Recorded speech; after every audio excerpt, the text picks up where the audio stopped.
हमेशा से ही हमारे लिए एक अजीब साकार और दार का कारण रहे हैं। हम उन्हें अपनी शक्ल देखने के लिए इस्तेमाल करते हैं, पर क्या होगा अगर वो सिर्फ हमारी शक्ल से ज़्यादा कुछ दिखाने लगे? लिली अपने नए अपार्टमेंट में शिफ्ट हुई थी। ये एक पुरानी जगह थी जो इतिहास और रात के कई अजीब आवाज़ों से भरी हुई थी।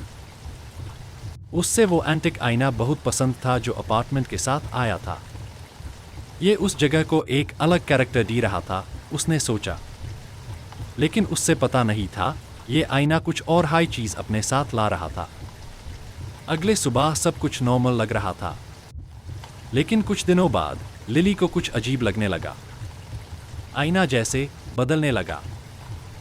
ये सब एक छोटी सी दरार से शुरू हुआ। कुछ ज़्यादा अजीब नहीं, उसने सोचा, लेकिन वो दरार जैसे हिलने लगी, जैसे वो जिंदा हो। जैसे जैसे दरार बढ़ रही थी, वैसे वैसे अजीब चीज़ें होने लगी। बत्तियां झपकने लगी, परछाइयां अपने आप हिलने लगी, और रात को लिली को फ्यूजराहट सुनाई देने लगी।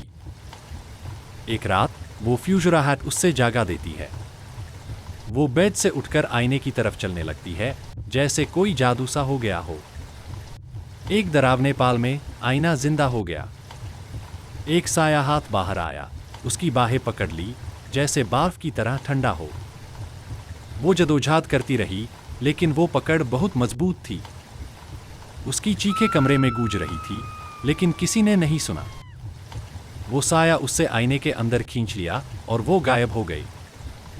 अगली सुबह लिली को गायब घोषित कर दिया गया।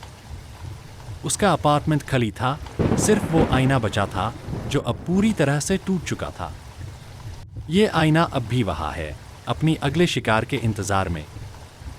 तो अगली बार जब आप आईने में देखें, याद रखें, कुछ परछाइयाँ सिर्फ आपकी शक्ल से ज़्यादा दिखाती है।